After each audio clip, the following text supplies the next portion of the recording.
My wife got pulled over for speeding. The cop ran her license, then pulled me aside and said, "Sir, listen to me closely, do not go home. Find a safe place." I was confused and asked, "Why?" He hesitated. "I can't tell you right now. It's bad." Then he gave me a note. When I opened it, I couldn't believe what I read. I had built my life from nothing, brick by painstaking brick, into what I thought was an unshakable empire.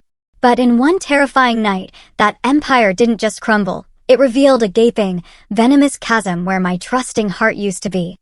My wife, Jessica, wasn't just cheating. She was systematically dismantling everything I held sacred, and the man she was doing it with had already tried to steal from me once before. At 42, I, Wade Wu, had it all. 3 thriving auto repair shops, a sprawling house in the hills, and a marriage I believed was rock solid. My hands were calloused from the climb out of poverty, and my mind was sharper for it. I never forgot where I came from or the people who helped me. That autumn evening started like any other. I was buried in quarterly reports when Jessica announced she was off to her sister Gail's for a wine and movie night. Completely normal, right? They were close. I kissed her goodbye, but even then I noticed how meticulously she'd done her makeup for a casual night with family. Then, just 3 hours later, I found myself in a cold sweat, following a patrol car on Highway 47. My stomach was churning with a dread I couldn't explain. It was Jessica's BMW, pulled over for speeding. Speeding. This was the woman who drove like a snail, annoyingly cautious. Officer Seth Mayer, a young guy, maybe early 30s, with that earnest face that still believes in justice, approached her. As he ran Jessica's license, I watched his expression shift. The routine boredom melted into something much, much darker. His eyes kept darting from his computer screen to Jessica, then to me, with what looked like raw pity. "Sir," Officer Mayer called out, his voice hesitant. "I need you to listen very carefully. Do not go home tonight. Get somewhere safe." My blood ran cold. Asterisk what? Why? What's wrong? Asterisk the officer glanced around, then pressed a folded piece of paper into my palm. "I can't explain now. It's horrifying. Legally, I can't do anything, but..." He dropped his voice to a whisper, "That woman isn't who you think she is, and neither is the man waiting at your house." My world tilted. "What man? Read the note tonight. Don't confront anyone. Just be smart about this." He handed Jessica her license with a professional smile, but I caught the flash of disgust in his eyes. As the patrol car drove away, Jessica came back to our car, chattering nervously about the officer being strange and asking too many questions. I just nodded, the note burning like acid in my pocket. I suggested dinner before heading to Gail's, buying myself time. At the restaurant, I excused myself to the bathroom, my hands shaking as I unfolded the paper. "Your wife has been seeing Patrick Mullins for 8 months. Tonight, he's in your house going through your safe." She gave him the combination. "There's more. Much more. She's been planning this for years. I'm sorry. I wish I could do more. A friend who remembers you helped his family when no one else would." I stared at the words until they blurred. Patrick Mullins. I knew that name. He'd worked at my first shop 5 years ago. Charming, quick hands, and even quicker excuses for why the cash drawer was always short. I'd fired him without pressing charges, believing in second chances. Turns out, Patrick had been planning his revenge ever since. But Jessica, my Jessica, we'd been married 15 years. We'd built everything together, survived my mother's cancer, her father's passing, my bankruptcy. Countless struggles that should have bonded us for life. I folded the note, walked back to the table, my face a careful mask. Jessica was texting someone, her phone angled away. I'd never noticed it before, but now it was glaring. "Everything okay, honey?" she asked without looking up. "Perfect," I replied. And for the first time in our marriage, I meant the exact opposite. The drive to Gail's was 20 minutes of pure torture. Jessica kept checking her phone, and I found myself cataloging every lie she might have told. Every late night at work, every weekend trip to visit college friends I'd never met. The foundation of my life wasn't just cracking, it was revealing that there had never been a foundation at all. When we arrived at Gail's, I claimed a work emergency and said I had to head back. Jessica's relief was so palpable it was almost comical. She kissed me goodbye with the same lips that had probably been kissing Patrick Mullins. I had to clench my fists to keep from grabbing her throat right there. But I hadn't built an empire by acting on impulse. I'd learned patience from my father, strategy from my grandfather, and ruthlessness from the streets that tried to keep me down. If Jessica and Patrick thought they could destroy everything I'd built, they were about to learn what a grave mistake that was. As I drove toward downtown instead of home, a cold, calculated plan began to form. They thought they were playing me, but they had no idea they'd just started a game with someone who never lost. I checked into the Riverside Hotel using cash, an old habit from my youth that even my success hadn't erased.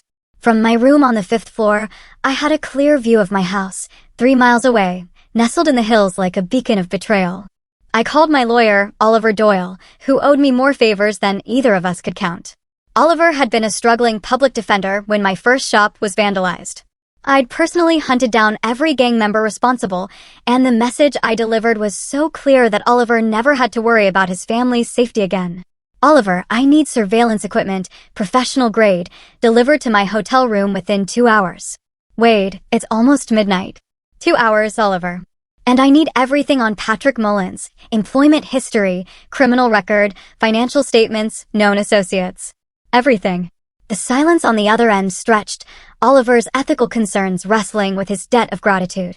At 12:47 a.m., a figure emerged from the side door, *my side door, the one only family was supposed to use. Even from this distance, I could make out Patrick's distinctive swagger, the way he moved like he owned the space. He was carrying something, a bag that looked suspiciously like the emergency cash stash I kept in my study. My phone buzzed, a text from Jessica. Staying at Gail's tonight. She's having a hard time. Love you. I didn't respond. Oliver arrived at 2:15 a.m., carrying a case that belonged in a spy movie. GPS trackers, audio surveillance, micro cameras, and a complete digital file on my friend Mullins. He paused. Wade, whatever you're thinking of doing, I'm thinking of protecting what's mine. The legal system protects people like them. My voice was flat, emotionless. I protect people like me. Oliver left without another word. I spent the next hour studying Patrick Mullins's life, like a general studying enemy territory. The man was a textbook narcissist, a long history of seducing married women, draining their accounts, and disappearing before consequences caught up. He'd done it in 3 different states, always dancing just on the right side of criminal charges. But Patrick had made a crucial error this time. He'd chosen my wife. I started planning entry points and camera angles for surveillance, but as I studied Patrick's predictable playbook, a much more elegant plan began to form. He wasn't just a thief, he was predictable. Seduce the wife, gain access to finances, create dependency, then extract everything before moving on. His pattern suggested he'd want to completely destroy my life, not just rob me. This wasn't just about money, it was about power, humiliation, the total conquest of another man's world. And because he'd done this so many times without real consequences, he'd get careless. I smiled for the first time since reading that officer's note.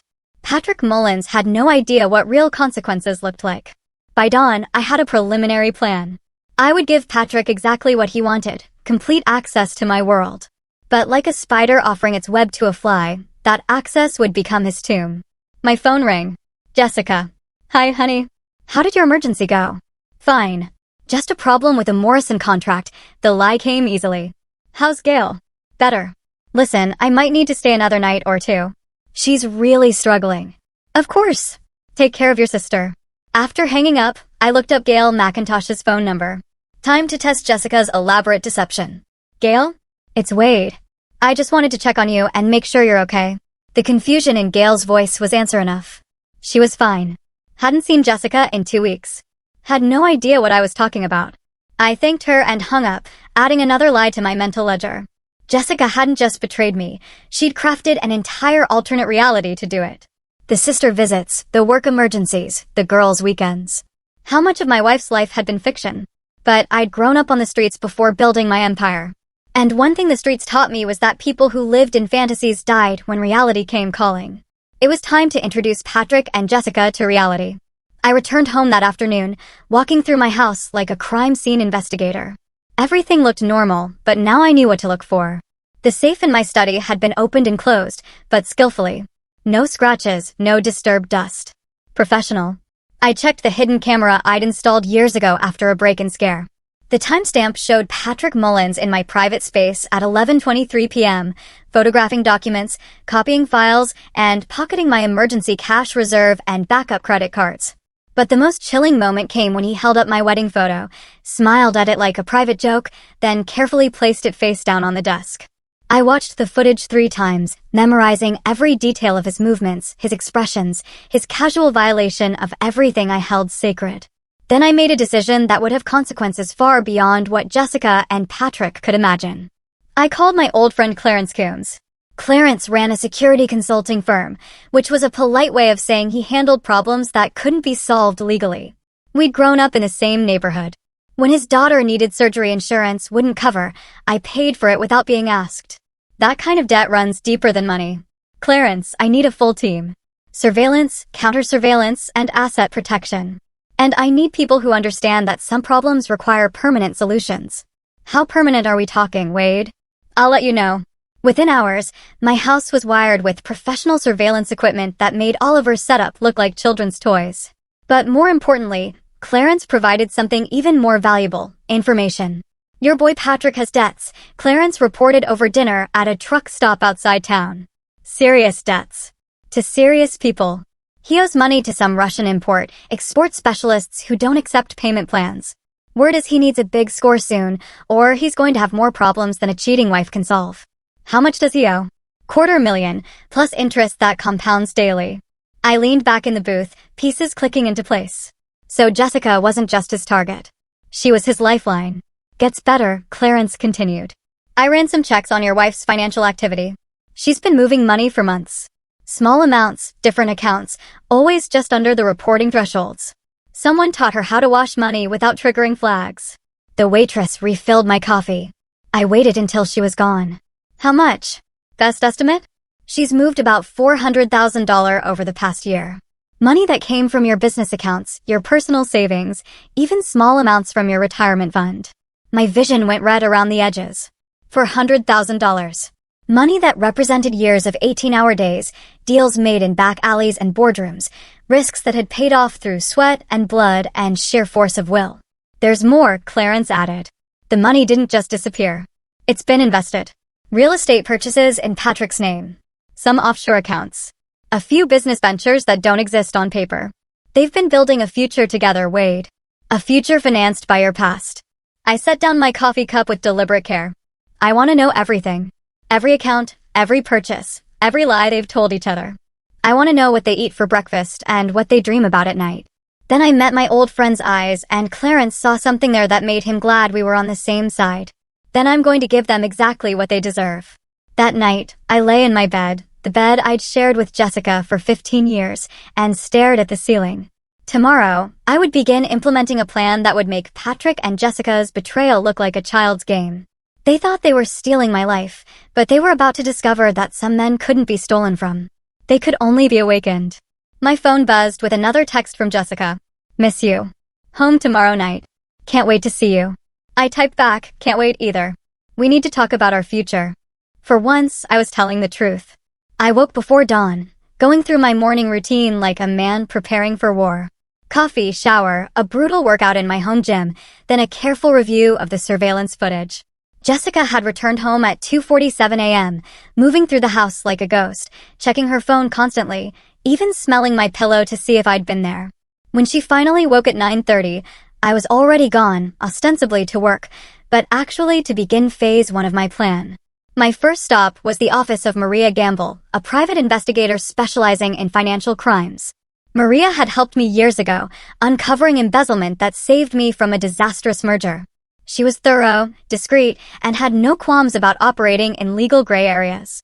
I need complete financial profiles on these two, I said, sliding photos of Jessica and Patrick across her desk. Every account, every transaction, every asset, legal and illegal. Maria studied the photos. Your wife. My soon-to-be ex-wife. This isn't going to be cheap, Wade. Deep financial investigations take time and resources. I placed a briefcase on her desk and opened it, $50,000 in cash. How much time do you need? 72 hours. You have 48. Next, I visited my accountant, Hal Stevens, who managed the books for all 3 of my shops. Hal was meticulously obsessive, which made him perfect for what I needed. Hal, I need you to restructure everything. Transfer ownership of the shops to a new corporation. Move all liquid assets to accounts Jessica can't access, and create a paper trail that shows the businesses are struggling financially. Hal's face went pale. Wade, if you're going through a divorce, this could be considered asset hiding. The courts won't be involved. My tone was flat. I'm not getting divorced, Hal. I'm getting justice. The difference in my voice made Hal stop asking questions. By afternoon, I'd visited each of my shops, ostensibly for routine inspections, but actually to plant seeds of a much larger plan. I spoke privately with key employees, asking carefully crafted questions about loyalty, about what they would do if the business faced serious threats, about keeping sensitive information confidential. I'd learned long ago that loyalty couldn't be bought, but it could be cultivated. Every person I spoke with remembered specific kindnesses: the Christmas bonuses when their kids needed surgery, the promotions when other shops wouldn't hire them, the second chances when their own mistakes could have cost them everything. By evening, I had assembled a network of allies who would do almost anything to protect the man who had protected them. The final stop of the day was the most important: a meeting with James Hernandez, a man whose official title was business consultant, but whose actual function was solving problems that couldn't be solved conventionally. We met at a private club downtown, the kind of place where conversations weren't recorded and memberships couldn't be bought with money alone. I have a situation, I began, that requires a delicate touch. James listened without interruption as I outlined the betrayal, the theft, and the complete violation of everything I'd built. When I finished, James was quiet for a long moment. What's your endgame, Wade? Complete destruction. I want them to lose everything they've stolen from me and everything they think they own. I want them to understand what it feels like to have their entire life revealed as a lie. And if they fight back? My smile was cold. They're welcome to try. James nodded slowly. This isn't just about money, is it? No.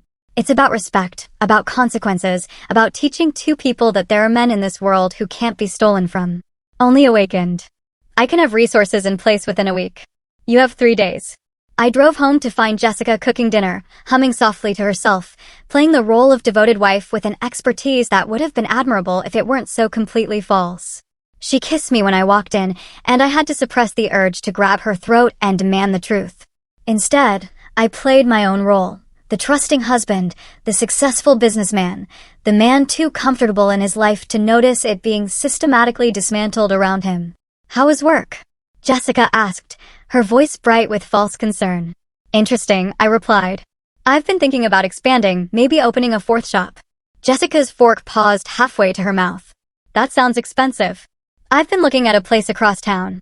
Perfect location, but it would require a significant investment. I watched her face carefully. Money to liquidate some assets to make it work. The flash of panic in Jessica's eyes was so brief that someone who didn't know what to look for might have missed it. But I saw it, cataloged it, and filed it away for future use. Maybe we should discuss any major financial decisions together, Jessica said carefully. Of course. After all, we're partners in everything. That night, as Jessica slept beside me, I lay awake planning the systematic destruction of two people who had made the mistake of thinking Wade was just another mark to be conned and discarded. They were about to learn that some men weren't victims. They were predators. The call came at 6:47 a.m., 3 days after I had set my plan in motion. Maria Gamble's voice was tight with excitement and disgust in equal measure. Wade, you need to see this. Can you be in my office in an hour? I arrived to find Maria's desk covered with financial documents, photographs, and bank records that painted a picture of systematic betrayal far deeper than I'd imagined. Your wife is smart, Maria began. But Patrick Mullins is smarter. And greedier. She spread out a series of bank statements. Jessica has been moving your money for 14 months, not 8. But here's the interesting part. Patrick's been moving her money too. Every account she set up, every investment she made with your stolen funds, he's been skimming from. She thinks they have $400,000 together. He's actually got closer to $600,000, and $300,000 of it is hidden from her. I studied the documents, feeling a cold satisfaction settle in my chest. He's planning to disappear. More than that, look at this. Maria produced a lease agreement. Patrick signed a 2-year lease on a house in Jessica's name, using her social security number and a forged signature. If things go south, she's liable for 24 months of rent on a place she's never seen. Where? Costa Rica. Non-extradition jurisdiction for financial crimes under $50,000 per incident. I leaned back in my chair, pieces of the puzzle clicking together. Patrick wasn't just stealing from me. He was setting Jessica up to take the fall for everything. When the time came to disappear, Patrick would leave Jessica holding the bag for fraud charges while he lived comfortably on money stolen from both of us. There's more, Maria continued. Patrick's been recording everything. Phone calls, hotel meetings, even intimate encounters. He's got enough evidence to destroy Jessica's reputation and implicate her in every aspect of the theft, while painting himself as a manipulated victim. I felt something that might have been admiration for Patrick's thoroughness if it weren't directed at destroying my life. The man was a professional predator who had perfected the art of leaving his accomplices to face consequences alone. But Patrick had made one crucial error. He'd assumed Wade Wu was just another mark. I need copies of everything, I said. And I need you to do one more thing. That afternoon, I implemented the next phase of my plan. I called Jessica at work and asked her to meet me for lunch at our favorite restaurant, the same place where we'd had our first date 16 years ago. Jessica arrived looking beautiful and nervous, checking her phone constantly, a habit I now recognized as Patrick maintenance. I've been thinking about our future, I began, echoing the text I'd sent days ago, about what we want out of life. What do you mean? I pulled out a folder and set it on the table between us. I think it's time for us to make some changes. Big changes. Jessica's face went pale as she opened the folder and saw the first document, a property listing for a house in Costa Rica, complete with photographs and a purchase agreement. Wade, what is this? Our new life. I've been looking into retiring early. Maybe moving somewhere we can really be ourselves. I watched Jessica's face carefully. I found this place through a business associate, Patrick Mullins. You remember Patrick, don't you? He used to work for me. Jessica's hand trembled as she turned the pages. I don't understand. Patrick's been helping me research expatriate living, taxes, property laws, the best ways to transfer assets internationally without triggering government oversight. My voice was casual, conversational. He's got quite a bit of experience with international finance. The color drained from Jessica's face as she realized I was describing exactly what she and Patrick had been doing with my money. But there was more. I was describing it like it was my idea, like I was planning to do it legally and openly. Wade, I don't think... Patrick suggested we could liquidate most of our domestic assets and reinvest them offshore. He estimates we could have everything transferred within a month if we move quickly. Jessica's phone buzzed with a text. She glanced at it, and I saw her face go from pale to gray. Whatever Patrick had just sent her, it wasn't good news. I need to go, Jessica said suddenly, closing the folder. I'm not feeling well. Of course. Take the folder with you. Look it over, and we can discuss it tonight. I watched Jessica hurry out, clutching the folder like it was evidence of her own execution, which in a way, it was. Because Jessica now had to choose, warn Patrick that I somehow knew about their plan, risking exposure of their entire relationship, or stay quiet and hope my interest in Costa Rica was coincidental. Either choice would lead to the same result. Patrick would realize the situation had become too dangerous and would begin implementing his exit strategy, which meant he would start cutting Jessica loose. My phone buzzed with a text from Clarence. Package delivered. Phase 3 was ready to begin. That evening, I came home to find Jessica pacing the kitchen, the Costa Rica folder open on the counter, her phone pressed to her ear. She hung up quickly when she saw me. Everything okay? I asked. Fine. Just work stuff. Jessica's smile was strained. I looked over those documents. It's an interesting idea, but maybe we should think about it more. Actually, I was hoping we could speed things up. Patrick thinks there might be some regulatory changes coming that could make transfers more difficult. Jessica's face went through a series of micro-expressions: fear, confusion, calculation, desperation. I cataloged each one. Maybe we should meet with Patrick together, she said finally, so he can explain the details to both of us. I smiled. Great idea. How about tomorrow night? After Jessica went to bed, I called Clarence. Tomorrow night, Patrick Mullins is going to realize he's been outplayed, I said. I need you to make sure he doesn't have any options for running. Consider it done. I hung up and walked to my study, where I opened my safe and removed the item Clarence had delivered that afternoon, a digital recorder containing every conversation Patrick and Jessica had shared over the past month, courtesy of surveillance equipment that made their hotel room into a confessional booth. I had heard my wife's voice describing how easy it would be to bleed me dry, how Patrick made her feel alive in a way I never could, how they would disappear once they had enough of my money. But the most interesting conversation had been the one where Patrick explained to Jessica how he would eventually need to cut ties cleanly when the time came to relocate permanently. Jessica had no idea she was talking to a man who was planning to destroy her life along with mine. I smiled as I locked the recorder back in the safe.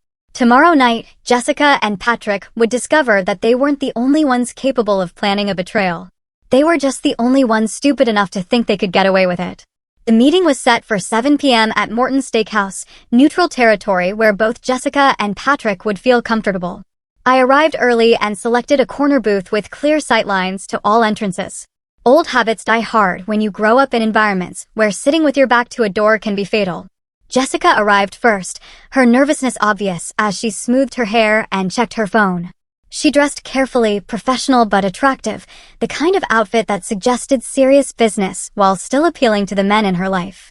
Patrick entered exactly at 7, and I had to admire his composure. The man showed no sign of recognition beyond a polite smile, no indication that he'd been systematically looting my life for over a year. He was good at his craft. "Wade, good to see you again," Patrick said, extending his hand with perfect confidence. "Jessica's told me you're interested in some offshore opportunities." "Very interested," I replied, studying Patrick's face. "Understand you have considerable experience with international asset management." "Some," Patrick said modestly. "I've helped a few clients diversify their holdings in favorable jurisdictions." I nodded and pulled out a briefcase. "I've brought some documentation you might find interesting." Patrick's eyes flicked to the briefcase, then to Jessica, who had gone very still. I opened the briefcase and removed 3 folders, setting them on the table with deliberate precision. The first folder contains financial records from my businesses over the past 18 months, I began. Revenue, expenses, asset transfers, the usual. Patrick relaxed slightly. This was familiar territory. The second folder contains surveillance photographs taken over the past month. Patrick's face didn't change, but I caught the slight tightening around his eyes. Jessica made a small sound that might have been a whimper. The third folder contains transcripts of conversations between various parties regarding my finances, my marriage, and certain planned relocations to non-extradition territories. The silence that followed was profound. Patrick's hand had stopped moving toward his water glass. Jessica was staring at the folders like they were venomous snakes. "Now," I continued conversationally, "we can discuss this like civilized people, or we can involve other parties. Your choice." Patrick recovered first, as I had expected. Predators are always quick to assess new threats. "Wade, I think there might be some misunderstanding." "No misunderstanding." I opened the first folder and removed a bank statement. "Jessica, would you like to explain to Patrick why your signature appears on this withdrawal authorization for $50,000 from my business account?" Jessica's face crumpled. "Wade, please." "Or Patrick, perhaps you'd like to explain why you're listed as the beneficiary on a life insurance policy Jessica took out on me 6 months ago." That got Patrick's attention. I had saved this revelation for maximum impact, and a look of genuine surprise on Patrick's face told me everything I needed to know. He hadn't known about the insurance policy, which meant Jessica had been planning contingencies that didn't include her lover. "Life insurance?" Patrick's voice was carefully controlled, but I caught the edge of betrayal underneath. $2 million, I said, with Jessica as the primary beneficiary and Patrick Mullins as secondary. Interesting arrangement, don't you think? Patrick turned to Jessica with an expression that would have been terrifying if I hadn't been enjoying it so much. "You didn't mention any insurance policies." "I wanted to protect us." "Protect us or protect yourself?" I leaned back and watched as the alliance between my wife and her lover began to fracture in real time. This was why I'd included the insurance information, even though discovering it had been the most chilling moment of my investigation. Jessica hadn't just been stealing from me. She'd been considering whether my death might be more profitable than my betrayal. "There's more," I said, opening the second folder. "Patrick, are you familiar with the name Arturo Haynes?" Patrick's face went white. "How do you? Arturo is a business associate of mine. Has been for years." Imagine my surprise when he mentioned that someone had approached him about arranging an accident for a prominent local businessman. This was a lie, but I delivered it with such casual confidence that both Jessica and Patrick believed it completely. The art of psychological warfare was making your enemies destroy themselves with their own guilt and paranoia. "Wade," Jessica whispered, "we never what? Never plan to kill me or never plan to get caught." Patrick stood abruptly. "I think this conversation is over." "Sit down," I said quietly, and something in my voice made Patrick freeze. "You haven't heard the best part yet." I opened the third folder and removed a photograph of Patrick entering a hotel room, followed by another photograph of him leaving 3 hours later with a briefcase. That's the Riverside Hotel, room 237. Last Tuesday night. The briefcase contains approximately $15,000 in cash that Jessica doesn't know about. Jessica turned to Patrick with an expression of dawning horror. What is he talking about? Or we could discuss the house in Costa Rica that Patrick leased in your name, Jessica.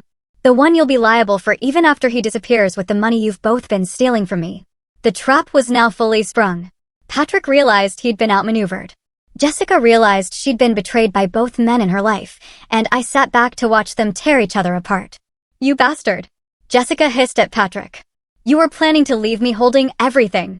And you were planning to murder your husband. Patrick shot back. Don't pretend you're innocent in this. I smiled. Actually, you're both going to have bigger problems than each other very soon. I removed my phone and showed them the screen, which displayed a text message. Package secured. Awaiting instructions. Clarence Coombs has been monitoring this conversation. He's also been monitoring both of your residences, your financial accounts, and your communications. In approximately 10 minutes, federal agents are going to raid Patrick's apartment and Jessica's office. This was another lie, but I was counting on panic to prevent logical thinking. What they'll find is evidence of systematic fraud, identity theft, and conspiracy to commit murder. They'll also find evidence that Jessica has been embezzling from her own company to fund this operation. Jessica's face went ashen. She worked as an accountant for a major firm, and any financial irregularities in her work would end her career, even if they didn't result in criminal charges. Here's what's going to happen, I continued. Patrick, you're going to transfer every penny you've stolen from me back to my accounts. All of it, including the money you've hidden from Jessica. And if I refuse? My smile was cold. Then you'll find out what happens when you steal from someone who grew up in neighborhoods where thieves didn't live long enough to repeat their mistakes. Patrick's bravado cracked. You're threatening me? I'm promising you. I turned to Jessica. And you, my dear wife, are going to sign divorce papers that leave you with exactly what you brought to this marriage 15 years ago. Nothing. Wade, please. You had 15 years to be honest with me. You had 1,000 opportunities to be the woman I thought I married. Instead, you chose to be a thief and a whore. The words hung in the air like a death sentence. I stood and placed $500 on the table. This covers dinner. You have 24 hours to comply with my terms. After that, other people will handle the situation, and they won't be as generous as I'm being. I walked away, leaving Jessica and Patrick to face the wreckage of their carefully planned betrayal. Behind me, I could hear them starting to argue, accusations flying, the sound of two predators turning on each other when their prey proved too dangerous to handle. The real revenge was just beginning. I didn't go home that night. Instead, I drove to my first auto shop, the one I built with borrowed money and 18-hour days when I was 25, hungry enough to fight for every dollar. I sat in my office until dawn, watching surveillance footage of Patrick and Jessica's increasingly desperate phone calls and text messages. By 3 a.m., Patrick had attempted to access 3 different bank accounts, only to discover that Clarence's people had frozen all his assets pending a federal investigation, a fiction that would hold long enough for my purposes.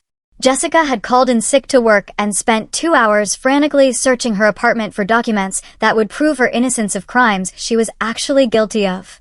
I'm listening. This has gone too far. Let's work something out. I smiled. Desperation always sounded the same, regardless of who is wearing it.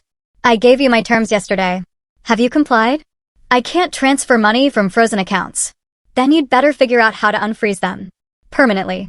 I want you to understand that stealing from Wade was the worst mistake of your life. And I want you to spend whatever time you have left remembering that lesson. And Jessica. My voice went cold. Jessica is my wife. What happens to her is between her and me. I hung up and immediately called Clarence. How long until Patrick cracks completely? He's already cracking. My boys picked up some interesting chatter this morning. Seems Patrick's been in contact with those Russian friends of his, trying to negotiate more time to pay his debts. And Russians aren't known for their patience. Word is they're sending someone to discuss the matter with Patrick personally. I felt a dark satisfaction settle in my chest. Patrick's past was catching up with him at exactly the moment when his future was disappearing.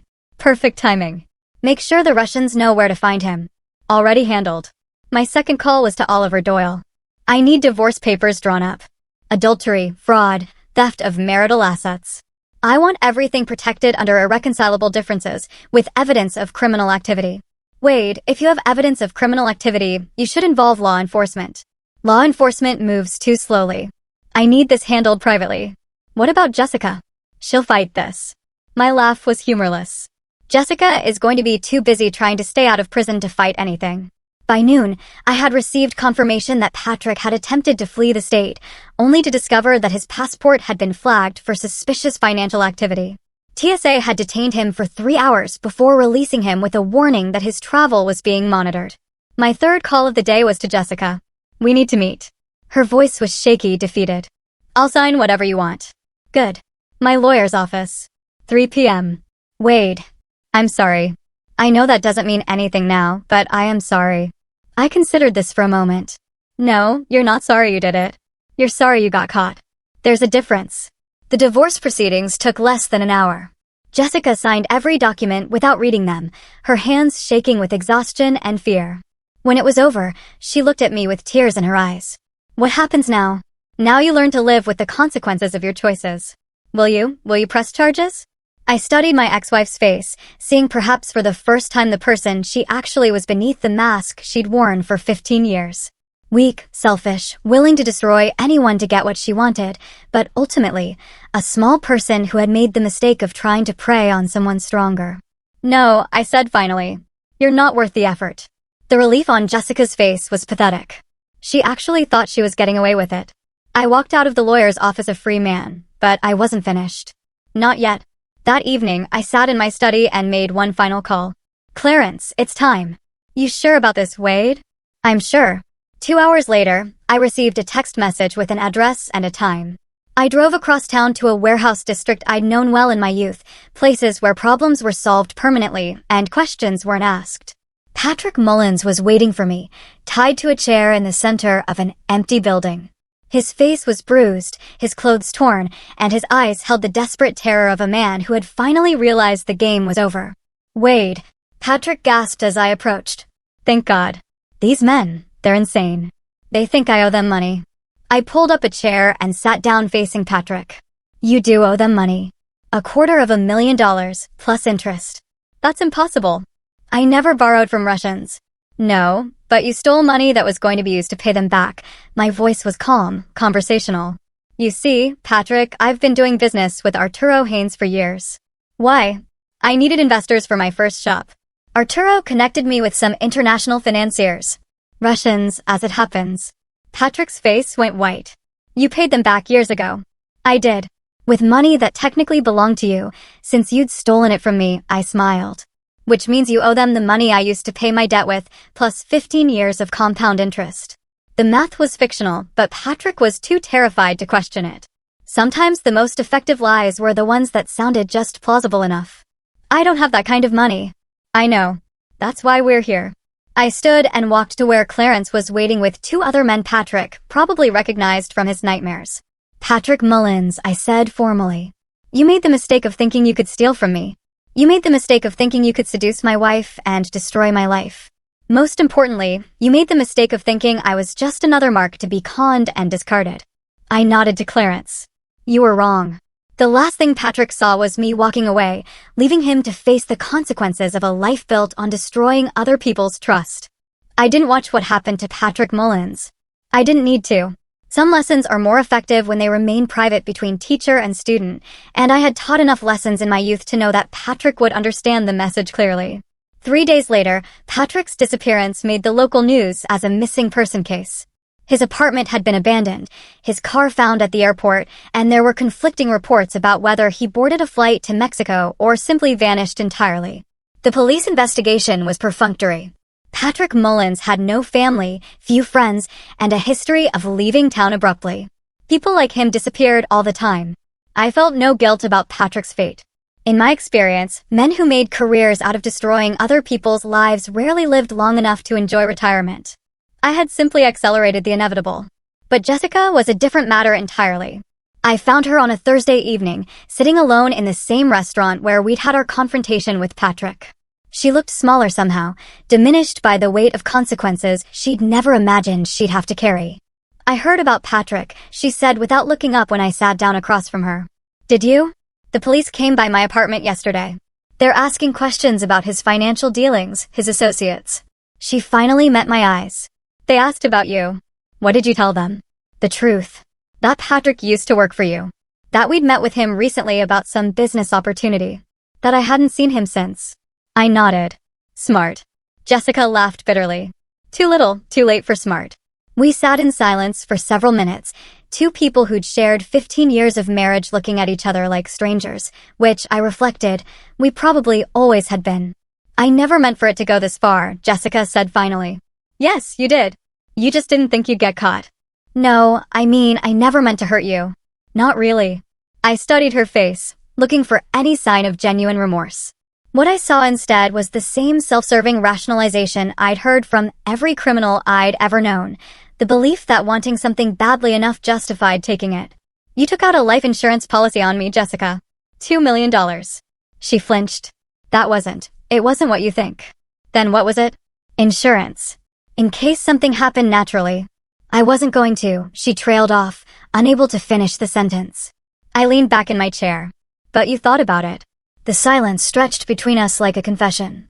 What happens now? Jessica asked. Now you disappear. You take whatever money you manage to hide from both Patrick and me, and you start over somewhere I'll never see you again. And if I don't? My smile was cold. Then you'll discover that Patrick wasn't the only one who owed dangerous people money. Jessica's face went ashen. Wade, please. You have 1 week. I stood to leave, then paused. One more thing. If you ever contact me, if you ever try to come back, if I even hear your name mentioned in this town again, what happened to Patrick will look like mercy compared to what happens to you. I walked away without looking back, leaving Jessica to contemplate the ruins of a life she destroyed through her own greed and betrayal. Outside, I sat in my car for several minutes, feeling something that might have been sadness if I were the type of man who indulged in such emotions. 15 years of marriage gone, not just ended, but revealed to have been a lie from the beginning. But I had survived worse losses. I'd survived poverty, violence, betrayal by people I trusted more than Jessica. I'd built an empire from nothing once before, and I could do it again if necessary. My phone buzzed with a text from Clarence. Package handled. No loose ends. I deleted the message and started my car. Tomorrow, I would begin the process of rebuilding my life without the weight of people who had never deserved my trust. It would be different this time, better, because I had learned something valuable from Jessica and Patrick's betrayal. The only person I could truly trust was myself. And sometimes, that was enough. 6 months later, I stood in the office of my fourth auto shop, watching the morning crew prepare for another day.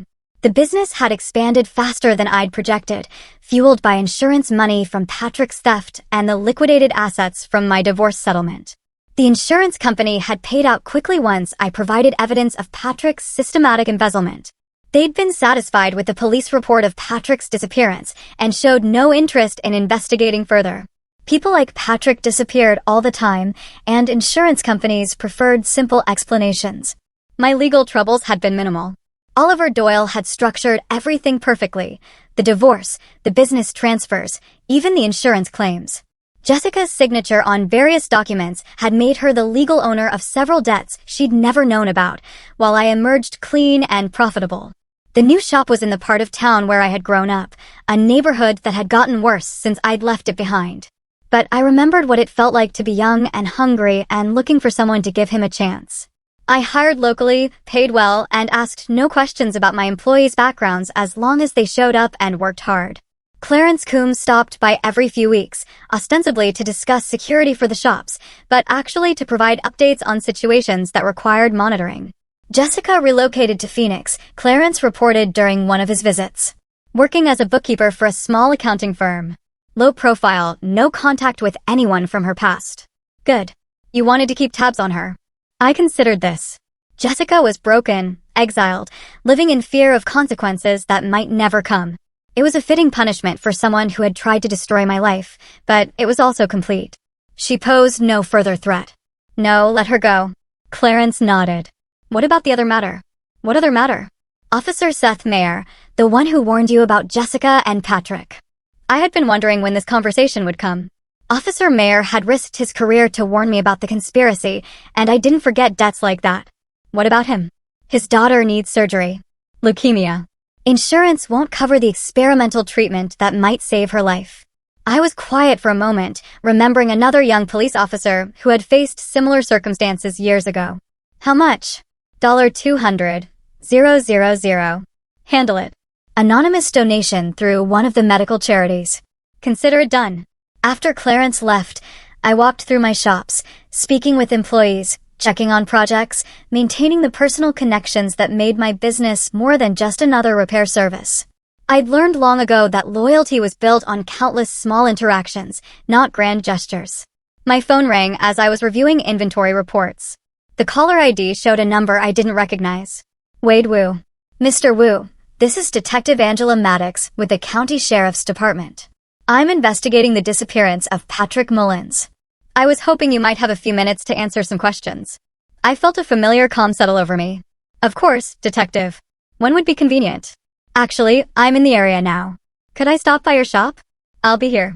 Detective Maddox arrived 20 minutes later, a middle-aged woman with sharp eyes and the kind of patient demeanor that suggested she was very good at her job. I met her in my office, offering coffee and projecting the helpful attitude of a successful businessman with nothing to hide. I understand Patrick Mullins used to work for you, she began. Yes, about 5 years ago. I had to let him go for theft. Did you press charges? No. It was a relatively small amount, and I believe in second chances. Detective Maddox made notes in a small notebook. When was the last time you saw Mr. Mullins? About 2 months ago, he contacted me about some business opportunity involving international real estate. We met for dinner with my wife, ex-wife, to discuss it. How did that meeting go? My expression darkened slightly. Detective, I discovered during that meeting that Patrick had been having an affair with my wife and stealing money from my business accounts. I told him to stay away from me and my family. Did you threaten him? I told him that if I saw him again, I'd call the police and press charges for theft and fraud. I should have done that 5 years ago. Detective Maddox studied my face carefully. Your ex-wife confirmed this version of events? I'm sure she did. You went through a divorce recently. Yes. Discovering your wife is cheating tends to end a marriage. Where were you on the night of March 15th? I pretended to think. Home alone. My ex-wife had moved out by then. I ordered Chinese food and watched television. I probably have receipts if you need them. That won't be necessary right now. Detective Maddox closed her notebook. Mr. Wu, do you have any idea what might have happened? To Patrick Mullins. I was quiet for a moment, as if considering the question seriously. Detective, Patrick Mullins was a professional con artist who made a career out of stealing from people and disappearing before facing consequences. Based on what I learned about him during our investigation of the theft, he had enemies in several states and owed money to some very unforgiving people. What kind of people? The kind who don't call the police when someone fails to pay their debts. Detective Maddox nodded slowly. Thank you for your time, Mr. Wu. If you think of anything else that might be helpful, please call me. She handed me her card and left. I waited until her car disappeared from the parking lot, then called Clarence. We just had a visitor. I know. She's been asking questions around town for the past week. Very thorough, but she's not finding anything useful because there's nothing to find. Because we're very good at our jobs. I smiled. Good. That evening, I sat in my study, the same room where I discovered Jessica's betrayal 6 months ago.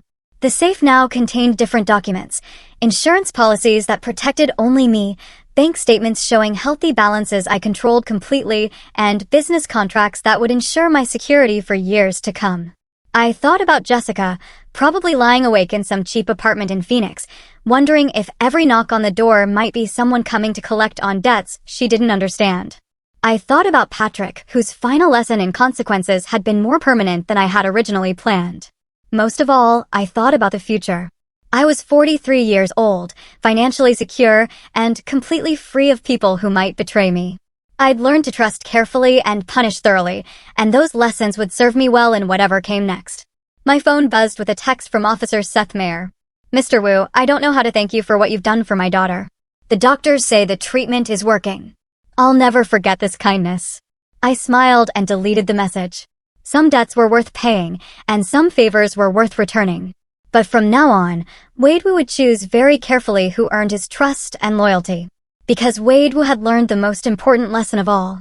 In a world full of predators, the only way to survive was to be the apex predator. And I was very good at surviving.